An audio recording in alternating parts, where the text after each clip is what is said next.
ये बगल में मेला ग्राउंड है, जाहिर है शब्द से पता चलता है कि यहाँ काफी कुछ। एक बड़ा झूला है, वो सबको आधा हिस्सा उसका रेत में दब गया है।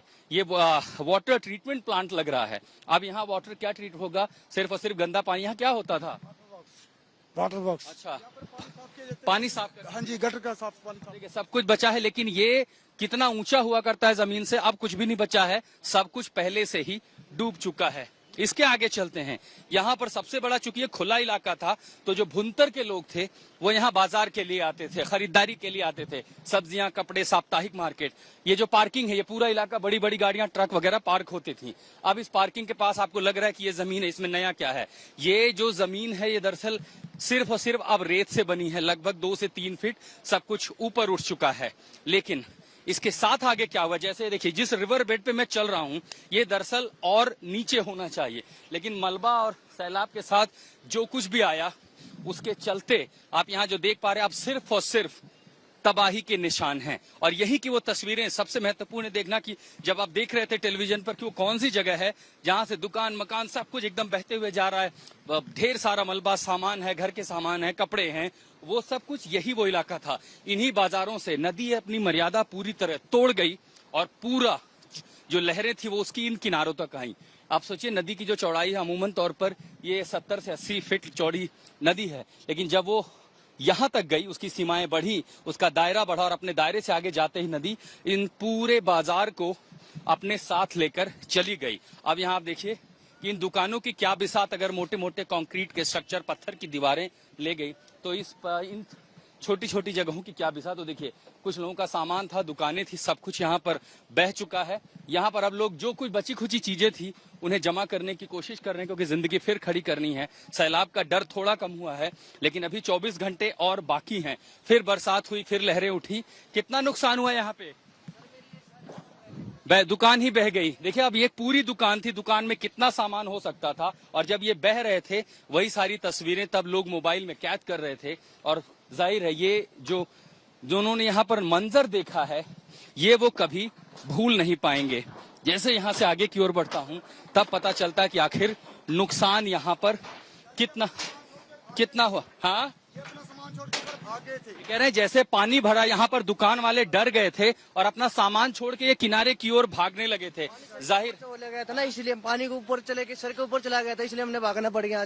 डर जाहिर है, जब सैलाब इतना भयानक हो तो सबसे पहले डर था। तो समय शायद लोगों को बहुत कम मिला कि वो अपनी आजीविका के लिए कुछ बचा पाते। ये देखिए ये बड़ी बड़ी दीवारें हैं, आप सब इसका अंदाजा अगर लेना हो कि आखिर ताकत कितनी रहेगी नदी में। देखिए इसकी चौड़ाई देखिए, कम से कम कुछ नहीं तो भी 4 फीट चौड़ी, 5 फीट ये पत्थर की दीवार है।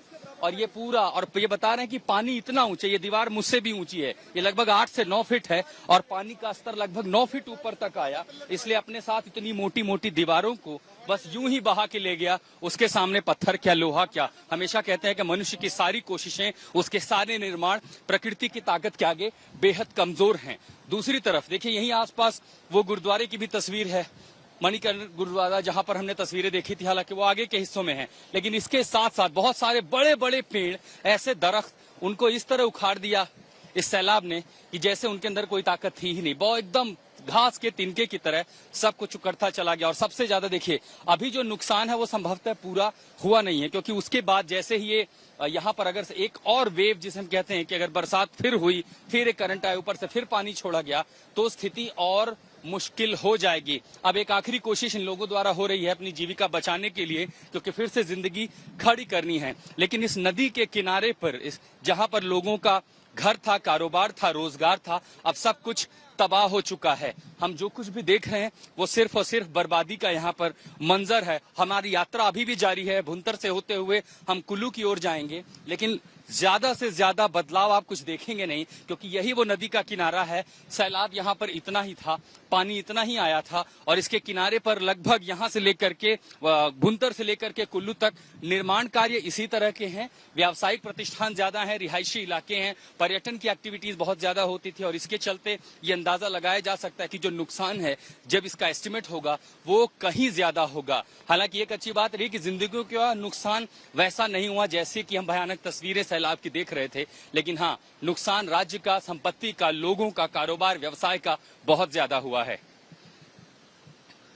ठीक है आशुतोष, ये ग्राउंड रिपोर्ट दरअसल समझाती है कि किस तरह से अभी भी हिमाचल में हालात बने हुए हैं, वहां पर कैसे पानी की तेज धारा से सब कुछ दरअसल इसी में समेटता हुआ नजर आ रहा है। ये कल की कुल्लू की तस्वीर आप देख रहे हैं, जहां पर विनाश लीला जाहिर तौर पर आशुतोष की रिपोर्ट पर इन तस्वीरों में भी दिखाई दे रही है। एक एक करके जो नदी किनारे दुकान, घर, मकान, पेट्रोल पंप इत्यादि सब कुछ पानी में समा रहा है। ऐसे में दहशत और खौफ लोगों के अंदर पैदा हो गई है।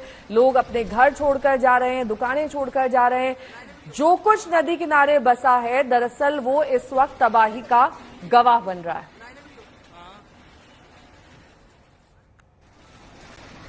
आशुतोष मेरे सहयोगी लगातार जुड़े हुए हैं। आशुतोष, हाईवे की हालत कैसी है, क्योंकि लगातार आप रोड से ट्रैवल कर रहे हैं, वहां पर किस तरीके से हालात बने हुए हैं? क्या कहीं पर मलबे से मार्ग अवरोध हुआ है, उसे किस तरह से हटाया जा रहा है? किस तरीके के हालात आपने देखे? नेहा, राष्ट्रीय राजमार्ग पूरी तरह से बंद है और अगर कुछ लोग या तो फिक्र में अपनों की या उत्साह में अगर यहां आना चाहते हैं तो हम उन्हें सीधी हिदायत देते हैं, कोशिश भी न करें, क्योंकि मंडी के आगे रास्ता बंद है। हमारी स्थानीय प्रशासन से बात हुई है, वो एनएचआई के संपर्क में है, उन्हें आश्वासन दिया है कि अगले 48 घंटे में रास्ते को ठीक करने का काम शुरू होगा, क्योंकि अनगिनत संख्या में लैंडस्लाइड हुए हैं। एक तो पहाड़ों से देखिए, इन्हीं पहाड़ों से मलबा आना शुरू हुआ था। अभी थोड़ी देर पहले हम भुंतर के उस इलाके में थे जहां पर पहाड़ी जो फ्लैश फ्लड था उसके बाद नदी अपने साथ सैलाब लेकर के आई, और साथ ही इन इलाकों से भी देखिए नुकसान सिर्फ यही नहीं है, स्थानीय लोग हमें बता रहे हैं इन पहाड़ों से भी, ये जो खूबसूरत पहाड़ मनमोहक होते हैं, लोगों को हमेशा जो है अच्छा लगता है इन्हें देख करके, इन इलाकों से फ्लैश फ्लड निकला है। यहाँ देखिए पहाड़ का एक हिस्सा में बताने के लिए आए हैं कि वहां से फ्लैश फ्लड आया, अचानक से तेज पानी निकला और अपने साथ ढेर सारा मलबा लेकर के नीचे आया। इसके चलते जहां तहां रास्ते बंद हुए, लैंडस्लाइड हुई। इतना ही नहीं, कुल्लू और भुंतर से आगे जो इलाका मंडी को जोड़ता है, जो सबसे प्रमुख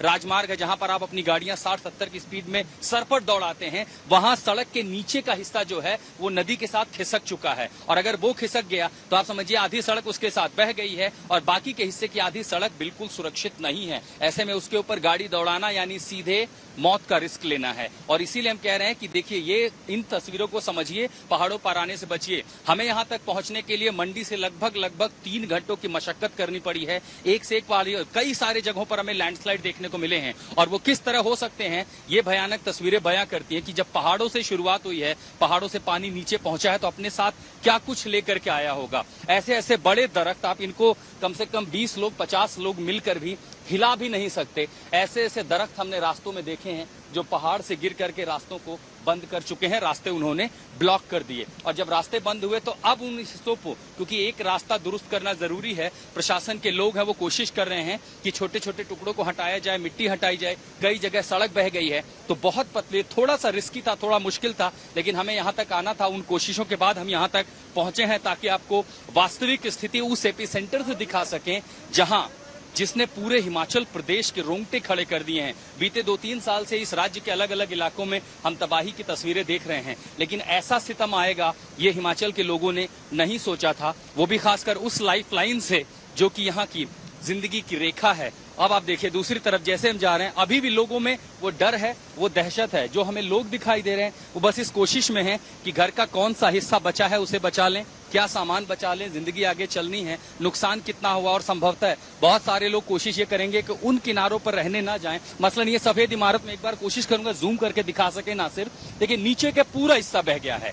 यही स्थिति अमूमन सड़कों पे होती है। नदी का बहाव उसके साथ जो आएगा उसे काट ले जाता है। मिट्टी ले गया, निर्माण में जो भरावट है वो ले गया, तो ऊपर का हिस्सा बिल्कुल खोखला है और उस खोखले हिस्से पर अगर कोई वजन पड़ा तो वो सीधे धड़क कर नीचे चला जाएगा। और संभवतः ऐसे ही हमने देखी है कई सारी इमारतें जो भसक कर सीधे नदी के साथ बह गई हैं। यही स्थिति हाईवेज की हुई है। जो हाईवे पे नीचे का हिस्सा धंस गया है, नीचे की मिट्टी निकल गई है, वो हाईवे गाड़ियों का वजन पड़ते ही धंस जाएंगे। और इसीलिए सरकार हिदायत दे रही है कि कुल्लू मनाली न जाएं। एक अच्छी बात जरूर है, मौसम साफ हो चुका है। अगर हवाई ऑपरेशन करना है हेलीकॉप्टर के जरिए तो वो संभव है, लेकिन कई सारे प्रशासन के लोग हमें बता रहे हैं कि कुल्लू और मनाली से SOS कॉल आए हैं, वहां पर मदद भेजी जा रही है। यहां तक कि जो लोग मनाली हैं उनके लिए सबसे महत्वपूर्ण जानकारी कि वहां पर व्यवस्थाएं की जा रही हैं और संभवतः आप सब लोग दुआ कर रहे हैं सब कुछ ठीक हो जाएगा। ठीक है, और यही दुआएं हिमाचल प्रदेश के लोगों के लिए भी है कि वहां पर लोग सुरक्षित रहें, और जो लोग ऐसे स्थान पर हैं जहां पर इस वक्त बाढ़ और बारिश का खतरा है, क्योंकि रेड अलर्ट लगभग पूरे हिमाचल में इस वक्त है, ऐसे में सावधान और सतर्क रहने की जरूरत है।